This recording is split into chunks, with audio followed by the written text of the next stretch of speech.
డబ్బు, అనారోగ్యం, ఉద్యోగం, వ్యాపారం అప్పులతో బాధపడుతున్నారా? వెంటనే ఈ వెబినార్ లో జాయిన్ అవ్వండి.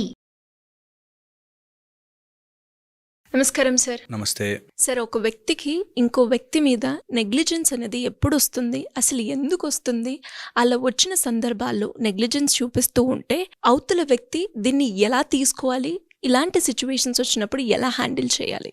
ఎవరినైనా నెగ్లెక్ట్ చేస్తున్నామంటే దే హ్యావ్ ఎన్ ఆల్టర్నేటివ్. ఇంకోటి ఏదైనా ఉంది అంటేనే దీన్ని నెగ్లెక్ట్ చేస్తాం. It can be a task, it can be an other person, it can be వాళ్ళకి డబ్బు కావచ్చు, వాళ్ళకి ఎమోషనల్ నీడ్ని తీర్చే ఇంకోటి ఏదైనా దొరికి ఉంటే ఇక్కడున్న వాళ్ళు నెగ్లెక్ట్ అయిపోతారు. So they have an alternative, first thing. Okay, second వచ్చేసి they have taken for granted. మన దగ్గరే ఉంటుంది, సో దాన్ని మనం పట్టించుకోం పెద్దగా, పాతదైపోయాం. అంటే when you are no more that fresh or new or good or ఆ సర్ప్రైజ్ లేదు అనిపిస్తే స్లోగా mind will neglect it. Okay. And fourth, when you are not threatening they neglect you. ఇది చాలా important point. When you are not threatening enough నువ్వు neglect అయిపోతాం. అందుకే ఒక చిన్న సెన్స్ ఆఫ్ దట్ ఫ్యూరియస్నెస్ ఉండాలి మనలో అంటారు ఎప్పుడు కూడా. ఓకే, నేను దాని పాయింట్కి వస్తాను. సో ఫస్ట్ వచ్చేసి నెగ్లెక్ట్ చేస్తున్నాము అంటే they have an alternative. Okay. వాళ్ళ ఎమోషనల్ లీడ్ ఇంకో చోట జరుగుతుంది. ఒక మాస్లెస్ లా ప్రకారము physical needs, emotional needs, social needs, ఇలా హైరార్కీ ఆఫ్ నీడ్స్ ఉంటాయి. ఇలా ఉన్నప్పుడు వాళ్ళు ముందు సేఫ్ అండ్ సెక్యూర్డ్గా ఉన్నారా లేదా, దానివల్ల ఎమోషనల్ నీడ్స్ తీరుతున్నాయా లేదా, ఈ ఎమోషనల్ నీడ్స్ కోసం మనిషి వెతుకుతూ ఉంటాడు. ఒక చోట ఎక్కడ ఎమోషనల్ నీడ్స్ తీరకపోతే then they search outside. When they search outside and బయట దొరికినప్పుడు ఈ ఎమోషనల్ నీడ్ నాకు తీరుతోంది కాబట్టి నాకు అవసరం లేదు, అది చాలా చాలా ఇంపార్టెంట్. దాంతోపాటు పవర్ వస్తుంది. అంటే నన్ను ఏమీ చెయ్యలేడు అనే పొజిషన్లో మనకి we will have more negligence chance. అందుకే అంటారు మన లోపల ఒక చిన్న పవర్, ఒక చిన్న పాయింట్ ఆఫ్ ఫ్యూరియస్నెస్ ఉండాలి. నన్ను కేర్ చెయ్యకపోతే, నన్ను పట్టించుకోకపోతే, నన్ను నెగ్లెక్ట్ చేస్తే చాలా డేంజర్ అవుతుంది అన్న విషయం తెలియనప్పుడు మనం నెగ్లెక్ట్ చేస్తాం. ఎప్పుడైనా చూడండి, క్లాస్లో కూడా మన స్కూల్లో ఉన్నప్పుడు ఒక స్ట్రిక్ట్ టీచర్ ఉందనుకో, వాడు చెప్పిన హోంవర్క్ అంతా చేస్తాడు. ఒక ఈజీ టీచర్ ఉందనుకో, వాడు చెప్పిన కారణాలు చెప్తాను, అంటే యాక్చువల్లీ సార్, టీచర్ సార్ అని. ఇంట్లో కూడా అంతే. తల్లిని మనం నెగ్లెక్ట్ చేస్తాం. తండ్రి స్ట్రిక్ట్గా ఉంటే తండ్రి మాట ఎక్కువ వింటుంటాం. ఎప్పుడైనా అంతే. హ్యూమన్ టెండెన్సీ ఏంటంటే నువ్వు నాన్ థ్రెటనింగ్ అనేసరికి పక్కన చెప్పేస్తాం. ఇది ట్రూ టు ఎవ్రీ పాయింట్ అండి. అది హ్యూమన్ మైండ్, అది అట్లాంటిది.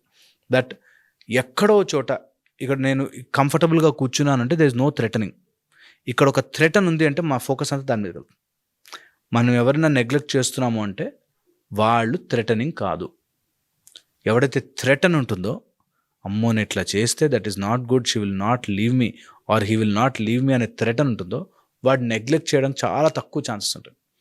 ఆ పాయింట్, సింపుల్ పాయింట్, చిన్న పాయింట్ అది ఉండాలి. That I can open my beast mode any time అని ఉన్నవాడు, మీరు కావాలంటే అబ్జర్వ్ చేయండి. 2 పిల్లలు ఉన్నారు ఆ ఇంట్లో.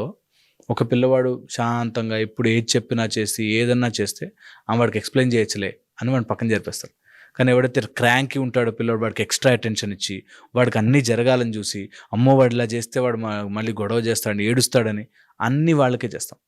That is how human mind will work. ఏదైతే ఈజీగా ఉంటుందో ఏదైతే దాన్ని నెగ్లెక్ట్ చేస్తాం.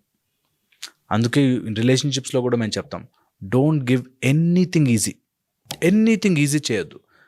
మా దగ్గరకు వస్తే ఒక మదర్ ఎప్పుడు 24 hours కిచెన్లో వండి తిన్నారా నాన్న she was emotionally drained out.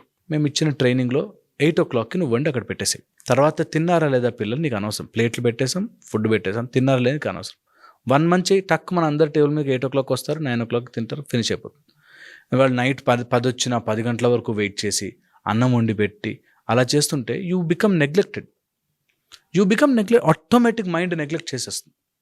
మన దగ్గర ఉన్న వాటిని మనం నెగ్లెక్ట్ చేస్తాం. మనకి ఇన్ని రోజులు వచ్చిన సక్సెస్ లెక్కేసుకో, ఆయన ఇంకోటి ఏదో సక్సెస్ రాలేదు అనేసరికి ఇవన్నీ ఇన్ని రోజులు వచ్చినంత పక్కన జరుగుతాయి. మన దగ్గర ట్రోఫీ వస్తుంది, అవి షెల్ఫ్లో పెట్టేంత వరకే మనకు ఆ ట్రోఫీ షెల్ఫ్లో పెట్టేశాక మైండ్ మళ్ళీ అది నెగ్లెక్ట్ చేస్తుంది. రోజు వెళ్ళి ఆహా నా ట్రోఫీ అనుకోం. Similarly when you are common అయిపోతామో నెగ్లెక్ట్ అయిపోతాం. నెగ్లెక్ట్ అవ్వకుండా ఉండాలంటే మన సెల్ఫ్ ఎస్టీమ్, మన డిసిప్లిన్ అండ్ మన సెల్ఫ్ గోల్స్ కంపల్సరీగా మన దగ్గర పెట్టుకోవాలి. వాటిని ఎట్టి పరిస్థితుల్లోనూ వదిలేయకూడదు. వాటిని కొంచెం ఇన్ డీటెయిల్డ్గా ఎక్స్ప్లెయిన్ చేస్తారా సార్? సో ఫస్ట్ వచ్చేసి సెల్ఫ్, మనకి గోల్స్ అనేవి లైఫ్లో ఏదో ఒకటి మన బ్రతికినందుకు ఏదో ఒకటి చేసుకోవాలి. మిగతా ఫ్యామిలీ కోసమో పిల్లల కోసమో లేకపోతే ఇంకోటి ఏదైనా చేసినా నీకంటూ ఒక గోల్ పెట్టుకోవాలి. ఎనీథింగ్, ఈరోజు 20 పుషప్స్ చేస్తా, ఈరోజు ఒక 1 కిలోమీటర్ రన్ చేసి వస్తా. Some goal where you have to reach out, your brain will reach out. దాన్ని ప్రొటెక్ట్ చేసుకోవాలి. అంటే ఏదేమైనా కానీ ఫ్యామిలీలో నేను నా 15 నిమిషాల టైం నాది, నేను హాఫ్ అన్ అవర్ టైం నాది, నా లైఫ్లో నా టైం నాది అనేది చాలా చాలా ఇంపార్టెంట్. సెల్ఫ్ గోల్లో సెల్ఫ్ డిసిప్లిన్, కంపల్సరీగా ఈ డిసిప్లిన్ ఉండాలి.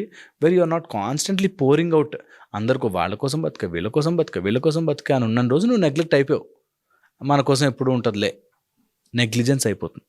అందుకే you should have that self discipline, that I don't pour out my energy into someone else.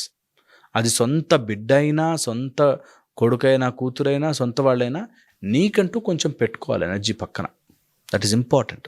Okay, దీంతోపాటు మనం ఎంత ట్రై చేసుకున్నా సరే ఆ లోపల నుంచి సెల్ఫ్ ఎస్టీమ్ లేకపోతే, మనకంటూ మనకి నేను చేయలేనండి, అమ్మో డబ్బులు ఉండవండి ఆయన లేకపోతే, ఈ టైప్లో నువ్వు ఎప్పుడు భయపడుతూ ఉంటావో నిన్ను భయమే పెడతారు, నువ్వు ఎప్పుడూ నెగ్లెక్ట్ అవుతావు. దీన్ని రెబెలీస్గా కొంతమంది ఉల్టా చేస్తారు. నేను ఎవరిని పట్టించుకోను, ఇంట్లో వాళ్ళని పట్టించుకోను, నాకు నా భర్త ముఖ్యం కాదు, నా పిల్లలు ముఖ్యం కాదు.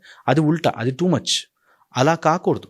నీకంటూ ఒక ఎగ్జిస్టెన్స్ ఉండాలి, అంతే చాలా ఇంపార్టెంట్. అలా గనక ఉంటే నీ లోపల బీస్ట్ మోడ్, అంటే when you do wrong I'm very very dangerous, నా లోపల ఖాళీ శక్తి ఉంటుంది, నేను కూడా నా ముందు ఏమైనా చేస్తే నేను కూడా అంత పవర్ఫుల్గా రెస్పాండ్ అవ్వగలను అనేది తెలిస్తే చాలా జాగ్రత్తగా ఉంటారు, మనతో చాలా చాలా కేర్ఫుల్గా ఉంటారు.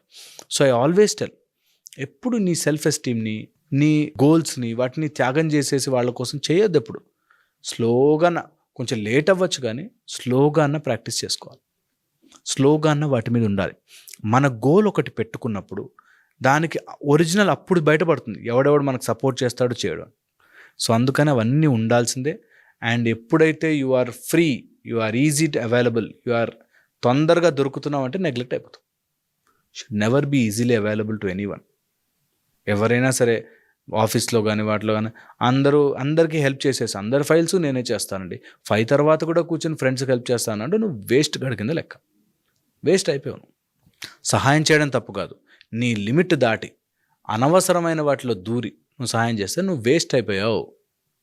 అందుకని యూ విల్ గెట్ నెగ్లెక్టెడ్. ఆఫీసుల్లో కానీ, ఫ్యామిలీలో కానీ, ఎక్కడైనా కానీ, if you are freely available you are neglected. నీకంటూ ఒక విలువ, నీకంటూ ఒక సెల్ఫ్ గోల్, నీకంటూ ఒక సెల్ఫ్ డిసిప్లిన్, నీకంటూ సెల్ఫ్ ఎస్టీమ్ ఉంటేనే నీకు విలువ. నిన్ను నెగ్లెక్ట్ చేయలేరు అనేటట్టుగా నీలో స్కిల్ పెరిగితే ఎవరు నెగ్లెక్ట్ చేయరు. స్కిల్ లేనని రోజులు, మనం ఎవరికిందో పెరిగిన రోజులు వీఆర్ నెగ్లెక్టెడ్ ఆల్వేస్. ఒక క్లారిటీ అయితే వచ్చి ఉంటుంది అనుకుంటున్నాను ఈ వీడియో చూసిన వాళ్ళకి. అంటే ఎవరైతే నెగ్లిజెన్సీ అంటే మూడ్లో ఉండి అరే why it's happening to me అని ఫీల్ అయ్యే వాళ్ళకి, అందుకే ఎప్పుడు సెల్ఫ్ కరెక్షనే. మనం వేరే వాళ్ళ గురించి ఆలోచించద్దు, వాడు ఎందుకు నన్ను నెగ్లెక్ట్ చేస్తున్నాడు కాదు, నేను నెగ్లెక్ట్ చేయడానికి ఏం ఛాన్సులు ఇచ్చాను వాడికి. Thank you sir, thank you so much. Suman టీవీలో మీ పర్సనల్ అండ్ బిజినెస్ ప్రమోషన్స్ కోసం కింది నెంబర్కి కాంటాక్ట్ చేయండి.